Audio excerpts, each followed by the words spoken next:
શિવરાત્રિમાં આપણે શક્કરિયામાંથી અનેક અવનવી વાનગીઓ બનાવતા હોઈએ છીએ, પણ જો પાણીમાં શક્કરિયા બાફીએ ને તો શક્કરિયાનો સ્વાદ ફીકો પડી જતો હોય છે.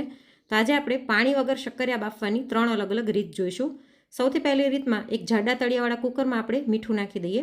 આ મીઠું મેં ઘણી વખત વાપરેલું છે એટલે કલર આવો થઈ ગયો છે.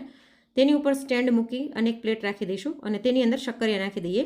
પાતળા અને નાના શક્કરિયા હોય તો આખા રાખવાના, જાડા હોય તો ટુકડામાં સુધારીને મૂકવાના. અને ત્યાર પછી કુકરનું ઢાંકણું બંધ કરી અને આને આપણે ગેસ ઉપર મૂકી દઈશું. શરૂઆતમાં 1 થી 1.5 મિનિટ ગેસની ફ્લેમ ફૂલ રાખવાની, જેથી કુકરનું તળિયું અને મીઠું બંને તપી જાય. ત્યાર પછી ગેસની ફ્લેમ એકદમ સ્લો કરી અને આને લગભગ 20 થી 25 મિનિટ માટે આપણે રહેવા દઈશું. 20 થી 25 મિનિટ થઈ જાય એટલે ગેસની ફ્લેમ બંધ કરી કુકરને નીચે લઈ અને આને આપણે ઠંડુ થવા દઈશું. ત્યાર પછી આનું ઢાંકણું ખોલી લઈએ અને ચેક કરી લઈશું. શક્કરિયા એકદમ સરસ બફાઈ ગયા છે. જો તમને એવું લાગે કે શક્કરિયા સાધારણ કડક છે તો ફરીવાર તમે 5 થી 7 મિનિટ આને ગેસ ઉપર રાખી શકો છો. તો શક્કરિયાને નીચે લઈ લઈએ અને હું તમને કુકરનું તળિયું બતાવી દઉં. નીચે જરાય પણ દાઝ્યું નથી અને આ મીઠાનો ઉપયોગ તમે ફરીવાર કરી શકો છો. તો શક્કરિયાની છાલ ઉતારી અને આને આપણે અનેક ફરાળી વાનગી બનાવવામાં ઉપયોગમાં લઈ શકીએ છીએ.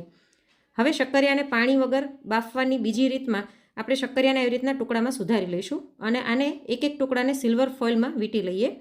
ત્યાર પછી આને આપણે કડાઈની અંદર મીઠું લઈ અને તેમાં મૂકી દઈશું. કડાઈમાં મીઠું નાખીને મેં 2 મિનિટ પહેલાં જ ગરમ થવા મૂકી દીધું હતું. સરસ ગરમ થઈ જાય ત્યારબાદ શક્કરિયા મૂકી ઢાંકીને 10 મિનિટ થવા દઈશું. 10 મિનિટ થાય એટલે શક્કરિયાને પલટાવી લઈએ એટલે બધી બાજુથી સરસ બફાઈ જાય અને ફરીવાર ઢાંકીને સ્લો ટુ મીડિયમ ફ્લેમ પર 10 મિનિટ માટે થવા દઈશું. મીઠું સરસ ગરમ હોય અને સિલ્વર ફોઇલ પોતાની અંદર ગરમી લાંબો સમય સુધી જાળવી રાખે છે, એના કારણે શક્કરિયા સરસ બફાઈ જાય છે. તો શક્કરિયાને નીચે લઈને ઠંડા થવા દઈએ. ઠંડા થયા પછી સિલ્વર ફોઇલમાંથી કાઢી અને આને આપણે ઉપયોગમાં લઈ શકીએ છીએ. અને આ જ સિલ્વર ફોઇલમાં ફરીવાર બીજા શક્કરિયાને તમે વીંટીને બાફી શકો છો. તો આમાંથી પણ શક્કરિયા એકદમ સરસ બફાઈ ગયા છે. હવે પાણી વગર શક્કરિયા બાફવાની ત્રીજી રીતમાં આપણે એક જાડી લોખંડનો તવો લઈ લઈશું. તેની ઉપર આપણે સારા એવા પ્રમાણમાં ઘી લગાડી અને તેની અંદર શક્કરિયાના ટુકડા મૂકી દઈએ.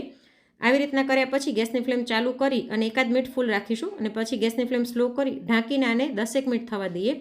10 મિનિટ થાય એટલે આપણે શક્કરિયાને પલટાવી લઈશું. શક્કરિયા વધારે પ્રમાણમાં હોય તો નીચેના શક્કરિયાને ઉપર લઈ લેવાના અને ઉપરના હોય તેને નીચે નાખી અને ફરીવાર ઢાંકીને 10 મિનિટ થવા દઈશું. એકદમ સ્લો ફ્લેમ પર કરવાનું છે. તો લગભગ 20 થી 25 મિનિટ પછી આપણા શક્કરિયા સરસ બફાઈ ગયા છે. આમાં પણ જો તમને એવું લાગે કે શક્કરિયા સરખા નથી બફાયા તો તમે 5 મિનિટ વધારે રહેવા દઈ શકો છો. અને ગેસની ફ્લેમ બંધ કર્યા પછી મેં એકદમ ઠંડુ થયા પછી આને કાઢ્યા છે એટલે વરાળમાં થોડા બફાઈ ગયા હતા. તો આમાં પણ શક્કરિયા એકદમ સરસ બફાઈ ગયા છે. તો આવી રીતે પાણી વગર બાફેલા શક્કરિયા સ્વાદમાં વધારે મીઠા લાગતા હોય છે અને એના પરિણામે એમાંથી જે પણ વાનગી બનાવીએ તેનો સ્વાદ પણ વધી જતો હોય છે. તો આ શિવરાત્રિમાં તમે પણ કોઈ પણ ફરાળી વાનગીમાં આવી રીતના શક્કરિયા બાફીને તેનો ઉપયોગ કરજો.